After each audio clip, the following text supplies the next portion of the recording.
Hi friends, എല്ലാവർക്കും പുതിയ വീഡിയോയിലേക്ക് ഒരിക്കൽ കൂടി സ്വാഗതം. നിങ്ങൾക്ക് മാനിഫെസ്റ്റേഷൻ ചെയ്ത് യൂണിവേഴ്സ് നമ്പേഴ്സ് ഒക്കെ ട്രൈ ചെയ്ത് ഒരിക്കലും റിസൾട്ട് ഇതുവരെയും കിട്ടാതെ തളർന്നിരിക്കുന്നവരാണ്. അങ്ങനെയുള്ളവർക്ക് വേണ്ടിയുള്ള വീഡിയോ ആണ് ഇത്. അപ്പോൾ ഈ വീഡിയോ സ്കിപ്പ് ചെയ്യാതെ ഫുള്ളായി കാണാം. അപ്പോൾ കണ്ടു കഴിഞ്ഞിട്ട് നിങ്ങളുടെ അഭിപ്രായം എന്തായാലും കമന്റ് ചെയ്യുക. കാണാതെ ഒരിക്കലും കമന്റ് ചെയ്യരുത്. അപ്പോൾ ഇന്നത്തെ വീഡിയോ എന്ന് പറഞ്ഞാൽ ഞാൻ ഡീറ്റെയിൽ ആയി പറഞ്ഞുതരാം. ആദ്യം തന്നെ നിങ്ങൾക്ക് യൂണിവേഴ്സിന്റെ റിസൾട്ട്, അതേപോലെ മാനിഫെസ്റ്റേഷൻ ചെയ്തിട്ട് ഒരിക്കൽ റിസൾട്ട് കിട്ടി പിന്നെ റിസൾട്ട് കിട്ടുന്നില്ല എന്നൊക്കെ പറഞ്ഞിട്ട് കുറെ കമന്റ് കണ്ടിട്ടുണ്ടായിരുന്നു. അതിന്റെ മെയിൻ പോയിന്റ് എന്ന് പറഞ്ഞാൽ നമ്മ ഒരു കാര്യം മനസ്സിൽ, ചിലപ്പോൾ ഈ വീഡിയോ കണ്ടിട്ടായിരിക്കും മനസ്സിൽ ഒരു ആഗ്രഹം നമ്മൾ വിചാരിക്കും. ഇപ്പൊ എന്താ ഒരു ജോലിയാണെങ്കിൽ അല്ലെങ്കിൽ കുറച്ച് പൈസയൊക്കെ ആണെങ്കിൽ എന്തെങ്കിലും ഒരു ആഗ്രഹം വിചാരിച്ച് നമ്മൾ ആഗ്രഹത്തിന് വേണ്ടി മാത്രം ചെയ്തിട്ട് കാര്യമില്ല. നമ്മൾക്ക് മനസ്സിൽ ആ ഒരു പ്രപഞ്ച ശക്തിയോട് വിശ്വാസം വേണം. ആ വിശ്വാസം ഉണ്ടെങ്കിൽ മാത്രം നമുക്ക് കിട്ടുള്ളൂ. ഒരിക്കൽ ലഭിച്ചു കഴിഞ്ഞാൽ പിന്നെ നമ്മൾ ആ പ്രപഞ്ച ശക്തിയെ മറക്കാൻ പാടില്ല. പിന്നെ അത് നമ്മുടെ ജീവിതത്തിൽ ഒരു ഭാഗമാണ്. പിന്നെ അത് നമ്മൾ എന്തൊരു തീരുമാനം എടുക്കുമ്പോഴും ആ ഒരു പ്രപഞ്ച ശക്തിയോട് നമ്മൾ എന്താ പറയാ ചോദിക്കണം. നമ്മളിപ്പോ ദൈവത്തിനോട് പ്രാർത്ഥിക്കില്ലേ, നമുക്ക് ഇഷ്ടപ്പെട്ട ദൈവത്തിനോട്, ദൈവമേ എനിക്കത് സാധിച്ചു തന്നതെങ്കിൽ, അല്ലെങ്കിൽ എന്റെ പ്രശ്നങ്ങൾ തീർത്തു തന്നതെങ്കിൽ, അങ്ങനെ നമ്മൾ പ്രാർത്ഥിക്കാറുണ്ട്. നമ്മൾ വീട്ടിലിരിക്കുമ്പോഴും ദൈവത്തിനെ വിളിക്കും. അതിനോടൊപ്പം തന്നെ നമ്മൾ പ്രാർത്ഥിക്കേണ്ടതാണ് നമ്മുടെ പ്രപഞ്ച ശക്തി എന്ന് പറയുന്ന യൂണിവേഴ്സിനോട്. ഒരു ദിവസം ഒരു 2-3 പ്രാവശ്യങ്ങളും നിങ്ങൾ താങ്ക് യു യൂണിവേഴ്സ് എനിക്ക് ഇന്നത് തന്നതിന്, അല്ലെങ്കിൽ താങ്ക് യു യൂണിവേഴ്സ് എന്റെ ജീവിതം മാറ്റിയതിന് നിങ്ങളൊന്നും പറഞ്ഞു നോക്കി, ഡെയിലി നിങ്ങൾ പറഞ്ഞു നോക്കിയേ. അപ്പൊ നിങ്ങളുടെ ജീവിതം തന്നെ, ജീവിതത്തിൽ സന്തോഷങ്ങൾ വരും. സങ്കടം വരുന്ന സമയത്ത് നിങ്ങളൊന്ന് പറഞ്ഞു നോക്കിയ മനസ്സിൽ എത്ര വലിയ സന്തോഷമായിരിക്കും അറിയോ.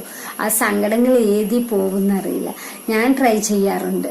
ഞാൻ ഇപ്പോഴും എന്താ പറയാ ഡെയിലി ഞാൻ പറയാറുണ്ട്. എന്തെങ്കിലും വിഷമങ്ങൾ ചിലപ്പോൾ വന്നു കഴിഞ്ഞു കഴിഞ്ഞാൽ എന്താ പറയാ താങ്ക് യു യൂണിവേഴ്സ് എന്റെ വിഷമം മാറ്റി കഴിഞ്ഞാൽ. അല്ലെങ്കിൽ ചിലപ്പോൾ ഞാൻ കുട്ടികളുടെ അടുത്ത് ഇങ്ങനെ ദേഷ്യം വരും, അവര് വികൃതി കാണിച്ചിരിക്കുന്ന സമയത്തായിരിക്കും. അപ്പൊ നമുക്ക് പിടിച്ചാൽ കിട്ടില്ല. ആ സമയത്ത് ദേഷ്യം വരുന്ന സമയത്ത് ഞാൻ വേഗം എന്താ ഇപ്പൊ ചെയ്യാററിയോ, താങ്ക് യു യൂണിവേഴ്സ് എന്റെ ദേഷ്യം മാറ്റി തന്നതിന്. ഇങ്ങനെയൊക്കെ ഞാൻ കണ്ടിന്യൂസ് ആയി ഞാൻ ഓരോരോ നെഗറ്റീവ് മൈൻഡ് മാറ്റാൻ വേണ്ടി നമ്മുടെ സാഹചര്യത്തിനൊപ്പം ഇങ്ങനെ പറഞ്ഞുകൊണ്ടിരിക്കണം. ആദ്യമൊക്കെ എനിക്ക് ഭയങ്കര ബുദ്ധിമുട്ടായിരുന്നു കേട്ടോ, ഞാൻ സത്യം പറയാം.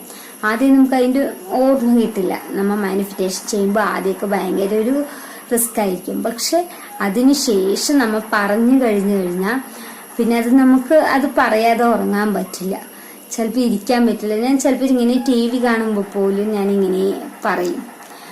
നമ്മുടെ മൈൻഡിൽ അത് വന്നുകൊണ്ടേയിരിക്കും. അപ്പോൾ അങ്ങനെ ചെയ്തു കഴിഞ്ഞാൽ നമ്മുടെ ലൈഫിൽ ചെറിയ ചെറിയ സങ്കടങ്ങളും അതേപോലെ ബുദ്ധിമുട്ടുകളൊക്കെ മാറി നിൽക്കും. നമ്മുടെ നെഗറ്റീവ് മൈൻഡുകൾ, അതേപോലെ നെഗറ്റീവ് പോയിന്റ് ഒക്കെ ഉണ്ടെങ്കിൽ അതെല്ലാം വേഗം മാറിക്കിട്ടും. അതിന് നല്ല ഉറപ്പാണ്, 100% ഉറപ്പാണ് പറഞ്ഞത്. ഞാൻ അതിന് ഗ്യാരണ്ടിയാണ് കേട്ടോ. എനിക്ക് നല്ല ചേഞ്ച് ഉണ്ട് ഇങ്ങനെ മാനിഫെസ്റ്റേഷൻ ചെയ്തപ്പോൾ. അപ്പൊ അതുപോലെ തന്നെ എന്താ പറയാ, നിങ്ങളും ഇങ്ങനെയൊന്നും ഇതുവരെ ട്രൈ ചെയ്ത് നോക്കിയില്ലെങ്കിൽ ഒന്ന് ട്രൈ ചെയ്ത് നോക്കൂ. ഇന്നത് എന്നല്ല നമ്മൾ പറയുന്നത്, നമ്മുടെ നെഗറ്റീവ് മൈൻഡുകൾ, നെഗറ്റീവ് എന്താ പറയാ സ്വഭാവം മൈൻഡുകളെല്ലാം മാറാൻ വേണ്ടിയിട്ട് ഇങ്ങനെയൊന്ന് ട്രൈ ചെയ്ത് എന്തായാലും നോക്കണം. നമുക്ക് എന്ത് സങ്കടമാണോ വരുന്നത്, അപ്പൊ നമുക്ക് താങ്ക് യു യൂണിവേഴ്സ് നമ്മുടെ ആ സങ്കടത്തിന്റെ സിറ്റുവേഷനനുസരിച്ച് നമ്മൾ പറയാം, മാറ്റി തന്നതിന് നന്ദി. ഇപ്പൊ ഞാൻ നേരത്തെ പറഞ്ഞില്ലേ, കുട്ടികളുടെ അടുത്ത് ദേഷ്യപ്പെടണം, താങ്ക് യു യൂണിവേഴ്സ് എനിക്ക് ആ ദേഷ്യം പെട്ടെന്ന് നമുക്ക് ഉൾക്കൊള്ളാൻ കഴിയില്ല. പക്ഷെ അത് പതിയെ ശരിയാവും. അത് ഓട്ടോമാറ്റിക്കായി നമ്മുടെ മൈൻഡ് മാറ്റിയെടുക്കും. അപ്പോൾ ഇന്നത്തെ ഡീറ്റെയിൽസ് ഞാൻ കൂടുതലായി പറയാം. ഞാൻ എന്താ പറഞ്ഞില്ലേ, റിസൾട്ട് കിട്ടാത്തവർക്ക് വേണ്ടിയുള്ള വീഡിയോ എന്ന് പറഞ്ഞു. അപ്പോൾ ഞാൻ വളരെ സിമ്പിളായിട്ട് നിങ്ങളുടെ ആഗ്രഹം നടക്കാൻ ഒരു വഴി ഞാൻ പറഞ്ഞത്, ഒരു യൂണിവേഴ്സിനെ കുറിച്ച്, മാനിഫെസ്റ്റേഷനെ കുറിച്ച് പറയാം. നിങ്ങൾ ഒരു വൈറ്റ് പേപ്പർ എടുക്കുക, നല്ല വൃത്തിയുള്ള പേപ്പർ എടുത്തതിന് ശേഷം ഒരു ബ്ലൂ മഷി എടുക്കുക, നീല മഷി പേന കൊണ്ട് നമ്മൾക്ക് എന്താണോ ആഗ്രഹം അത് വലുതാക്കി നമ്മൾ ആ പേപ്പറിൽ എഴുതണം കേട്ടോ. അത് ആഗ്രഹം നടന്നു കഴിഞ്ഞു എന്ന് പറഞ്ഞിട്ട് എഴുതാം. എനിക്കൊരു വീടാണെങ്കിൽ എനിക്ക് താങ്ക് യു യൂണിവേഴ്സ് എന്ന് വലുതാക്കി എഴുതിയതിന് ശേഷം താഴെ എനിക്ക് ഈ വീട് ലഭിച്ചതിന് ഒരുപാട് നന്ദിയുണ്ട്. അവിടെ നിങ്ങളുടെ മനസ്സിൽ എന്താണോ ആ വീട് ലഭിച്ചപ്പോൾ അത് കിട്ടിയപ്പോഴുള്ള സന്തോഷം അതെല്ലാം വിശദീകരിച്ച് ആ പേപ്പറിൽ എഴുതുക. ആ വൈറ്റ് പേപ്പറിൽ എഴുതുക. വൃത്തിയായി നീലമഷി പേന കൊണ്ട് തന്നെ എഴുതുക. ജോലിയാണെങ്കിൽ ജോലി എനിക്ക് താങ്ക് യു യൂണിവേഴ്സിന് ആദ്യം എഴുതിയതിന് ശേഷം അടിയിലൊരു വരയിട്ടതിന് ശേഷം ലൈൻ ഇട്ടതിന് ശേഷം താഴെ വിശദീകരിച്ച് നമ്മുടെ മനസ്സിൽ തോന്നുന്നതെല്ലാം എഴുതുക. എന്താ പറയുക, സന്തോഷമായിക്കോട്ടെ, എല്ലാം ജോലിയാണെങ്കിൽ ജോലി, കയറ്റം കിട്ടിയത്, സാലറി കിട്ടിയത്, ഇതെല്ലാം എഴുതിയതിന് ശേഷം നമ്മ ബെഡ്റൂമില്ലേ നമ്മ കിടക്കണ അവിടെ ജസ്റ്റ് ഒന്ന് വെക്കുക. ഒട്ടിച്ച് വെച്ചാലും മതി. അങ്ങനെ ജസ്റ്റ് ഒന്ന് വെക്കുക. അപ്പൊ നമ്മൾ ഡെയിലി അത് ഉറങ്ങാൻ പോകുമ്പോഴും അതുപോലെ തന്നെ രാവിലെ എണീക്കുമ്പോഴും അത് കാണണം. പിന്നെ ഉറങ്ങി എണീക്കുമ്പോൾ എല്ലാവരും ഫോണാണ് നോക്കുക. ആ ഫോണ് മാറ്റിയിട്ട് ഇതൊന്ന് നമ്മ കാണുക. ജസ്റ്റ് ഒന്ന് കണ്ടതിന് ശേഷം ഒന്ന് വായിച്ചു നോക്കുക ഡെയിലി. അതൊന്ന് വായിച്ചു നോക്കുമ്പോൾ നമ്മുടെ രാവിലെ തന്നെ മനസ്സിൽ നല്ല പോസിറ്റീവ് എനർജി ആയിരിക്കും.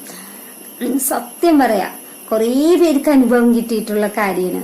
നമ്മ അത് ഡെയിലി ഇങ്ങനെ രാവിലെ എണിച്ച് നമ്മ കണ്ണ് തുറക്കുമ്പോൾ അതിലായിരിക്കണം ശ്രദ്ധ. നമ്മ എണിച്ച് വന്ന് ഫോൺ നോക്കുന്ന നേരം ഉണ്ടെങ്കിൽ എണിച്ചും കൊണ്ട് അത് മുഴുവനായി ഒരിക്കൽ വായിച്ചാൽ മതി. അങ്ങനെ താങ്ക് യു യൂണിവേഴ്സ് പറഞ്ഞ ആ ഒരിക്കൽ വായിച്ചാൽ മതി. കൂടുതൽ പ്രാവശ്യം ഒന്നും വായിക്കണ്ട. വായിച്ചതിന് ശേഷം പിന്നെ അത് വിട്ട് കളയാം. പിന്നെ അതേപോലെ തന്നെ നമ്മ ഉറങ്ങാൻ പോകുമ്പോഴും ഇതേ റിപ്പീറ്റായിട്ട് നമ്മ ഭക്ഷണമൊക്കെ കഴിച്ച് കിടക്കാൻ പോകുമ്പോഴും ഇതേത് വായിച്ചതിന് ശേഷം ആ മനസ്സിൽ ആ ഒരു സന്തോഷം വന്നതിന് ശേഷം നമ്മ കിടന്നുറങ്ങാം. പിന്നെ നമ്മ അതിനെക്കുറിച്ച് ചിന്തിക്കുകയേ വേണ്ട. ഈ 2 പ്രാവശ്യം രാവിലെയും വൈകുന്നേരവും ഇങ്ങനെ നിങ്ങളുടെ ആഗ്രഹങ്ങളിൽ നടന്നു കഴിഞ്ഞത് ഒരു പേപ്പറിൽ എഴുതിയിട്ട് നമ്മൾ നോക്കി വായിച്ചു കഴിഞ്ഞ് മനസ്സിൽ ആ സന്തോഷവും വിശ്വാസത്തോടു കൂടിയും ആ ഉള്ളിൽ ആ സന്തോഷം വരണം. വിശ്വാസത്തോടു കൂടിയും ചെയ്തു കഴിഞ്ഞാൽ നിങ്ങൾക്ക് ഉറപ്പായാലും 100% റിസൾട്ട് കിട്ടും. അത് ഉറപ്പാണ്. കുറേ പേർക്ക് ഈ അനുഭവം കിട്ടിയിട്ടുണ്ട്. അപ്പൊ അതുകൊണ്ടാണ് ഞാൻ പറയുന്നത്, നിങ്ങൾക്ക് പല യൂണിവേഴ്സ് ടെക്നിക്കും അതേപോലെ മാനിഫെസ്റ്റേഷൻ ടെക്നിക്ക് എന്തൊക്കെ ചെയ്ത് നോക്കിയിട്ട് റിസൾട്ട് കിട്ടാത്തവരാണെങ്കിൽ ഇങ്ങനെ എന്തായാലും നിങ്ങൾ ഒരിക്കലെങ്കിലും ചെയ്തു നോക്കണം. ഇത് എത്ര ദിവസം ചെയ്യണം എന്നില്ല. ഡെയിലി നിങ്ങളുടെ ആഗ്രഹം നടക്കണവരെയും ചെയ്യണം. നമ്മ 10 ദിവസം ഞാൻ പറഞ്ഞിട്ടുണ്ട്, ഒരു വീഡിയോയിൽ ഞാൻ പറഞ്ഞിട്ടുണ്ടായിരുന്നു, 10 ദിവസം ചെയ്തിട്ട് 11ാമത്തെ ദിവസം ഇട്ടെറിഞ്ഞു പാടില്ല. ചിലപ്പോൾ നമുക്ക് 12ാമത്തെ ദിവസമാണ് ആ റിസൾട്ട് കിട്ടുന്നതായിരിക്കും. അതുകൊണ്ട് ഇടയിൽ വെച്ച് നമ്മ ഒരിക്കലും ഇട്ടിട്ട് പോകണ്ട. നമ്മ വിശ്വാസത്തോടു കൂടി നമ്മുടെ ആഗ്രഹം നടക്കുന്നവരെ നമ്മ പ്രയത്നിക്കണം. എന്നാലേ നമ്മൾക്ക് കിട്ടുള്ളൂ. പ്രപഞ്ചശക്തി നമ്മൾ ആദ്യം പരീക്ഷിച്ചതിന് ശേഷം മാത്രം നമുക്ക് റിസൾട്ട് തരുള്ളൂ. നമ്മ ചോദിച്ചത് എടുത്ത് തരില്ല. അതുകൊണ്ട് നമ്മളുടെ പ്രയത്നവും നമ്മ അതിനുവേണ്ടി അധ്വാനിക്കുകയും വേണം. അതുപോലെ വിശ്വാസത്തോടു കൂടി യൂണിവേഴ്സിനോട് പ്രാർത്ഥിക്കുകയും വേണം. അങ്ങനെ ചെയ്തു കഴിഞ്ഞാൽ നിങ്ങളുടെ ആഗ്രഹം എന്തായാലും, എത്ര വലിയ ആഗ്രഹമായാലും കുറച്ച് സമയം എടുത്താൽ കൂടി റിസൾട്ട് നിങ്ങൾക്ക് കിട്ടും. 100% ഉറപ്പാണ്. അപ്പൊ ഇതുവരെ ഇങ്ങനെ ട്രൈ ചെയ്യാത്തവരുണ്ടെങ്കിൽ ഒന്ന് ട്രൈ ചെയ്ത് നോക്കുക. ഉറപ്പായാലും നിങ്ങൾക്ക് കിട്ടും. അപ്പൊ വീഡിയോ ഇഷ്ടമായി കഴിഞ്ഞാൽ എല്ലാവരും ചാനൽ സബ്സ്ക്രൈബ് ചെയ്യുക, ലൈക്ക് ചെയ്യുക. അതുപോലെ തന്നെ നിങ്ങളുടെ അഭിപ്രായങ്ങൾ കമന്റ് ചെയ്യാനും മറക്കരുത്. കൂടാതെ ചാനൽ ഒന്ന് ഹൈപ്പ് ചെയ്യുകയും കൂടി വേണം. ഇനി അടുത്തൊരു വീഡിയോ കാണും വരെ ബൈ.